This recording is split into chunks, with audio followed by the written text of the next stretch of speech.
आदाब, आप देख रहे हैं द वर्क न्यूज़ और मैं हूं आपके साथ असलम खान। वो कहते हैं ना, सत्य की हमेशा जीत होती है। ये किसी का कहना जो है वो आज बिल्कुल सच साबित हुआ। जैसा कि परसों आप सब लोगों ने देखा होगा कि न्यू शहर इंडिया के जो एडिटर इन चीफ हैं अरफाज अहमद डैंग जी, उनको पुलिस द्वारा अरेस्ट कर लिया जाता है और कल देर शाम को जो है उनको कोर्ट की तरफ से बेल जो है वो मिल जाती है। क्योंकि ऐसा हमेशा से माना जाता है कि जो जुडिशरी सिस्टम है वो सभी को, चाहे वो गरीब हो या कोई बड़ा आदमी हो, इंसाफ दिलाने के लिए ही बनी हुई है। फ़िलहाल हमारे साथ बातचीत के लिए मौजूद हैं न्यू शहर इंडिया के सीनियर जर्नलिस्ट अरफाज अहमद डैंग जी। इनसे जानने की कोशिश करेंगे कि आखिर क्या मामला हुआ था जिसके चलते वो पुलिस द्वारा इनको अरेस्ट किया जाता है। और क्योंकि बहुत सारे लोगों के ऐसे हम देख रहे थे कि बहुत सारे लोगों के मैसेजेस आ रहे थे कि ऐसा तो अभी सुनने में तो ऐसा कुछ आया नहीं है नया जो ऐसा हो। किस मामले में इनको अरेस्ट किया था, इन्हीं से जानते हैं सर। असलम, जैसे आप कह रहे हो कि क्या मामला था, मामला तो मेरे को भी पता नहीं था। अचानक से मेरे को फ़ोन कॉल्स आती हैं। चौकी इंचार्ज नरवाल जो हैं ललित शर्मा जी, उनके द्वारा फ़ोन कॉल किया जाता है कि अरफाज भाई आपके ख़िलाफ़ यहाँ पे एफआईआर है जिसमें आपका नाम है। और जो एफआईआर जो है 28 मार्च को जो है दर्ज की गई है, लगभग 9 महीने पहले। और आज तक मेरे को उसके बारे में कोई जानकारी नहीं थी। अचानक से मेरे को ये कहा जाता है कि आप का जो इसमें एफआईआर दर्ज हुई है और काफ़ी जो आपकी अरेस्ट इसमें हो सकती है, तो आप चौकी आ जाइए। दूसरे दिन मैं चौकी चला गया तो अरेस्ट डाल दी गई मेरी। और मेरे को डर नहीं था, ना कभी रहा है, क्योंकि हम गलत नहीं हैं, हम हमेशा अवेलेबल रहते हैं। और मेरे को बुलाया गया, मैं गया, अरेस्ट डाली गई, जो भी कानूनी प्रक्रिया थी वो उसको फॉलो किया गया। लेकिन यहाँ पे देखना ये रहेगा कि 9 महीने का समय क्यों। और इससे पहले जो यहाँ पे चौकी इंचार्ज थे, अंचल राणा शायद उनका नाम है। मेरे को लगता है कि जिस तरह से कोर्ट ने जो इस पे कड़ा संज्ञान लिया है, उसी तरह से महकमा भी मेरे ख्याल से इस पे संज्ञान लेगा। और हो सकता है इस जो पहले यहाँ पे चौकी इंचार्ज थे, उन पे कड़ी कार्रवाई होगी। उनको हो सकता है टर्मिनेट कर दिया जाए, हो सकता है सस्पेंड कर दिया जाए, क्योंकि बहुत बड़ी लापरवाही है कि अरफाज डैंग था, आ गया, मिल गया, अक्यूज़ था।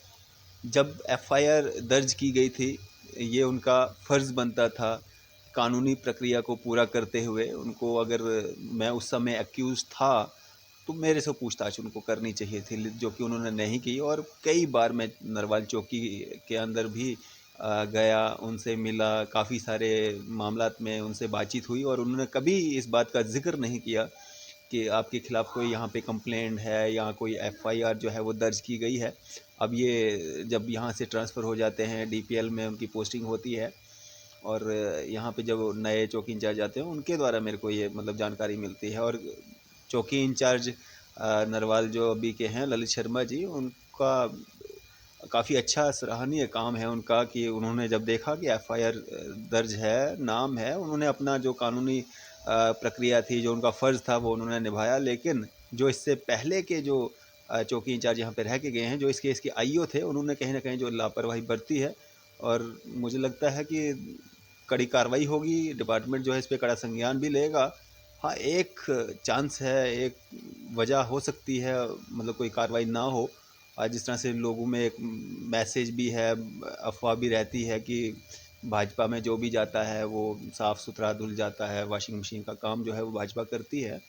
और भाजपा के एक पूर्व मंत्री व सीनियर नेता का साडू है वो चौकी इंचार्ज, वो एक चांस है कि उस पे कुछ रियायत जो है वो बरती जा सके। लेकिन जहाँ तक मेरे को समझ में आता है कि इतना लंबा जो गैप 9 महीने का डाला गया है, और उस समय जो चौकी इंचार्ज थे, बड़ी एक लापरवाही बरती है उन्होंने। और उस लापरवाही का उनको जो है मे बी जो आला अधिकारी हैं उनसे जवाब तलब करेंगे, क्या कारण थे, अरफाज डैंग कहाँ था। और दुनिया को पता है अरफाज डैंग ने एक दिन भी जो है छुट्टी नहीं मारी है। हर दिन के मेरे 4-5 वीडियोस जो हैं वो हमेशा आते रहते हैं, और नरवाल जो चौकी है उसके अंतर्गत ही हमारा घर सारा, मतलब सब कुछ यहीं पे है। तो कोई ऐसा मामला नहीं था कि मैं मिल नहीं रहा था। अगर मैं सारी दुनिया से मिल सकता हूँ तो अगर वो मेरे को बोलते कि आपने चौकी थाने में, और उसके अलावा भी मैं मतलब कई बार वहाँ पे जाता रहा हूँ, उन्होंने कभी इस बात का जिक्र नहीं किया। और कहने के मेरे को ये भी लगता है, हो सकता है कि इसमें कोई चाल भी हो या बाद में नाम ऐड ऑन किया गया हो, क्योंकि अगर उस समय का होता तो मे बी उसी समय कार्रवाई भी होती, लेकिन उस समय कोई कार्रवाई नहीं हुई। और हमारा जो न्याय का मंदिर है जिसको कहा जाता है, हमारा न्यायालय जो है उसने कड़ा संज्ञान इस पे लिया है। और कल जिस तरह से बेल हुई है, तो देखते हैं आगे क्या होता है। अरफाज भाई, एक चीज़ और, जैसे कि कल परसों आपका जब जैसे डिटेन वाला जो है वो सभी के सामने आता है, और कुछ मीडिया वाले जो है वो आपके खिलाफ इस तरीके का करते थे, नहीं जी ये ब्लैकमेलिंग करता है, ये एसओजी के द्वारा रेड की गई थी, जहाँ और जैसे आपके ऊपर जो इल्ज़ाम लगाए जा रहे थे, उसके बारे में क्या कहेंगे? असलम भाई, रेड पड़ना या कोई इंक्वायरी होना या कोई कार्रवाई होना, उससे कोई मुजरिम नहीं बन जाता है। जो लोग ये होते हैं, जो डिपार्टमेंट्स में लोग होते हैं, ये भी हमारे ही इर्द गिर्द के लोग होते हैं। हमारे भी फैमिलीज़ में से किसी का भाई, किसी का मामा, किसी का ताया, किसी का चाचा होता है। इनसे इतना घबराने की ज़रूरत नहीं है। अगर आप गलत नहीं हो, इंक्वायरी हो रही है, उसमें डर किस बात का है। और इंक्वायरी में कुछ नहीं निकलता है तो आप कौन हो किसी को ये सर्टिफिकेट देने वाले? मतलब कहीं रेड पड़ गई, यहाँ कोई इंक्वायरी हो गई या कोई एफआईआर दर्ज हो गई, इसका मतलब ये नहीं होता है कि वो शख्स जो है वो मुजरिम बन जाता है। खबर को खबर के तरीके से चलाना चाहिए जिस तरह की खबर है। लेकिन ना जाने क्यों, मैं तो ये कहूँगा कि जिस तरह से हम घर के बाहर गेट पे, मतलब एक टॉमी जिसका हम नाम रखते हैं, जो बिस्किट डालते हैं और वो दुम हिलाता है, वही कुछ एडमिनिस्ट्रेशन में बैठे हुए काले भेड़िए हैं जो करप्टेड हैं, या मतलब उनका काम धंधा कुछ उस तरह का है। उनको खुश करने के लिए कुछ इस तरह के चाटुकार पत्रकार हैं जो उनके कहने पे जो है दुम हिलाते हुए जो है टाँव टाँव करने शुरू हो जाते हैं। वो अपना काम कर रहे हैं, हम अपना काम कर रहे हैं, हमें कोई उनसे दिक्कत नहीं है, परेशानी नहीं है, क्योंकि हमें पता है हम क्या कर रहे हैं। और लोगों का, आम जनता का पूरा सहयोग हमें मिला है, पूरा सपोर्ट हमें मिला है। सारी दुनिया देख रही है अरफाज बैंक क्या काम कर रहा है और किसको ब्लैकमेल कर रहा है, क्या हो रहा है, सारी दुनिया जानती है। और कौन ब्लैकमेलर है, कौन सुबह से शाम तक हिंदू मुस्लिम करता रहता है, कौन धार्मिक भावनाओं को भड़काने की कोशिश करता है, सारी दुनिया जानती है। इसमें मेरे को कोई किसी को मतलब सर्टिफिकेट देने की ज़रूरत नहीं है कि कौन क्या कर रहा है, सबको पता है। अरफाज भाई, एक चीज़ और पूछना चाहूँगा, जैसा कि आपके ऊपर धार्मिक भावनाओं को ठेस पहुँचाने वाला मुकदमा चलाया गया था, मतलब जिसके तहत आप अंदर गए थे, आखिर कौन सा मामला था वो जिसमें जिसको अलग दिशा जो दी गई थी? हाँ, ये कहा तो ये जा रहा है कि हाँ, मतलब कुछ मीडिया कर्मियों ने भी ये कहा कि हाँ जी, धार्मिक भावनाओं को जो है ठेस पहुंचाने का काम अरफाज दैंग ने किया है। और जिसका संज्ञान जो है इतना जल्दी 9 महीने के बाद लिया गया है, और ना ही किसी ने कोई ऐतराज़ जताया, ना ही किसी ने कोई प्रोटेस्ट किया। कुछ चंद लोग जो हैं वो मतलब बात मतलब कि उन्होंने, या मेरे खिलाफ थे, उन्होंने ये चीज़ कही कि हाँ जी, हमारी धार्मिक भावनाओं को ठेस पहुंची है। ऐसा कोई भी मामला नहीं था। कुछ लोगों को, चंद लोग, 8-10 लोग होंगे जिनको ये दिक्कत आई थी। कोई प्रोटेस्ट, कोई बातचीत, कोई किसी ने कोई मतलब इस तरह का कोई जो है बात नहीं कही कि कोई धार्मिक भावनाओं को ठेस पहुंची। हाँ, जम्मू प्रोविंस में अगर हम बात करें, पूरे जम्मू प्रोविंस में प्रोटेस्ट होते हैं, लोग रिटर्न में कंप्लेंट्स देते हैं कि हमारी धार्मिक भावनाओं को ठेस पहुंचाई गई है, लेकिन वहाँ पे कोई कार्रवाई जो है वो देखने को नहीं मिलती है। या उसके उलट हो जाता है कि पीएसओज मिल जाते हैं और पूरा जम्मू प्रोविंस जो है वो प्रोटेस्ट पे रहता है। कम्युनिटी विशेष समुदाय जो है वो प्रोटेस्ट करते हैं कि उस व्यक्ति के खिलाफ जो है एफआईआर दर्ज की जाए। रिटर्न में कंप्लेंट्स होती हैं, अलग अलग थानों में, हर जगह पे होती हैं, लेकिन जो प्रोटेस्ट कर रहे हैं उनके खिलाफ तो पर्चे लग जाते हैं, लेकिन जिस वजह से वो प्रोटेस्ट हो रहे होते हैं उसके खिलाफ जो है एफआईआर दर्ज नहीं होती है। हालांकि बाद में एफआईआर खारिज भी हो सकती है, लोगों को शांत करने के लिए एफआईआर अब दर्ज कर सकते थे, लेकिन ऐसा नहीं होता है। उनकी धार्मिक भावनाएं जो हैं उनका कोई ख्याल किसी को नहीं है।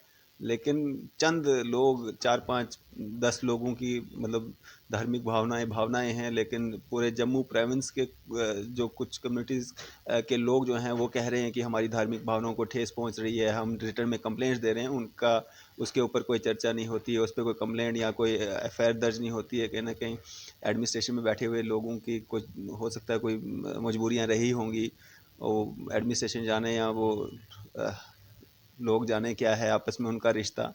लेकिन इस तरह से अगर आप करेंगे मेरे ख्याल से ठीक नहीं हो रहा है, और न्याय का जो मंदिर है वहाँ से न्याय जो है वो मिला है, और उम्मीद करेंगे इसी तरह से हर गरीब को, हर किसी को जिसको ये एडमिनिस्ट्रेशन या जो बाहर जो बनाए गए हैं सिस्टम की आम जनता को जो है इनसे फ़ायदा होगा। अगर वहाँ पे किसी को हानि पहुँचती है तो न्याय का मंदिर जो है वहाँ पे इंसाफ की गुहार लगाई जा सकती है, और वहाँ पे इंसाफ मिलता है अगर आप सच्चे हो तो।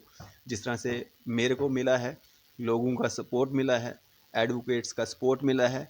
क्यों मिला है? क्योंकि मैंने सच का साथ दिया है। और अगर सिस्टम में बैठे हुए कुछ काले भेड़िए जो हैं वो ये सोचते हैं कि अरफाज डैंग जो है डरेगा या रुकेगा, अरफाज डैंग कभी नहीं रुकेगा। मेरी हिम्मत जो है अब दुगनी हो चुकी है। अब मेरे को पता है कि मेरे साथ इतनी आवाम है, इतने लोग हैं। मेरे पास कोई बड़ा ब्रांड नहीं था, कोई बड़ा चैनल नहीं था, कोई पैसे वाले लोग मेरे पीछे नहीं थे, या किसी का नाम पीछे नहीं था, इसलिए मैं फिर भी इतना काम करता था। अब जब मुझे पता है कि मेरे को पब्लिक का सपोर्ट है, आम जनता के लिए मैंने काम किया है, और आगे भी इससे दुगना काम करेगा अरफाज डैंग। डरने वाला अरफाज डैंग बिल्कुल नहीं है। इस घटना के बाद क्या मैसेज रहेगा आपको पब्लिक के लिए आपकी तरफ से? पब्लिक के लिए मेरा यही मैसेज है, पब्लिक ने बहुत साथ दिया है मेरा, बहुत सपोर्ट किया है मेरा, और हमेशा आपका इसी तरह का सपोर्ट मेरे साथ बना रहना चाहिए। मैं आपका जितना मर्ज़ी शुक्रिया अदा कर लूँ, मैं मतलब शुक्रिया अदा आपका नहीं कर सकूँगा, क्योंकि इतना आपने मेरे को जो है सपोर्ट किया है। बहुत फ़ोन कॉल्स आए, बहुत मैसेजेस आए।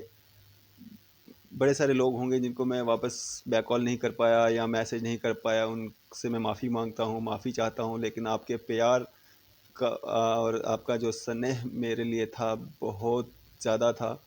और मेरे को आज पहली बार ये एहसास हुआ है कि कितने लोग हैं जो अरफाज डैंग को चाहने वाले हैं, और उसमें कोई कम्युनिटी विशेष नहीं है। उसमें कोई अरफाज डैंग है तो मुस्लिम लोग ही नहीं है, उसमें हिंदू, मुस्लिम, सिख, ईसाई सारे हैं। और जब भी किसी को कोई दिक्कत आती है, एविडेंस के साथ आप हमारे पास आइए। कोई आपकी बात सुने नहीं सुने हमें उससे फ़र्क नहीं पड़ता है, हम आपकी बात सुनेंगे। हम जो हमारा जो मीडिया है, जो हमारे पास माध्यम है, वो आपको वो प्लेटफॉर्म देंगे। आपकी बात जो है एडमिनिस्ट्रेशन तक पहुंचाने की कोशिश करते रहेंगे। जब भी आपको कोई दिक्कत आती है आप हमसे संपर्क कर सकते हैं।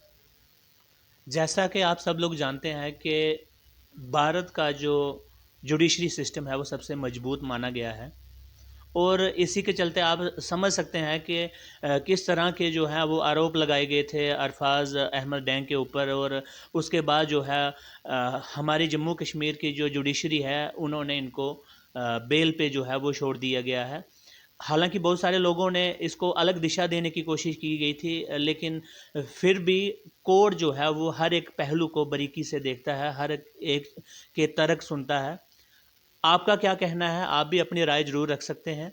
मुझे और मेरे सहयोगी को दीजिए इजाज़त। आप देखते रहिए दावत न्यूज़।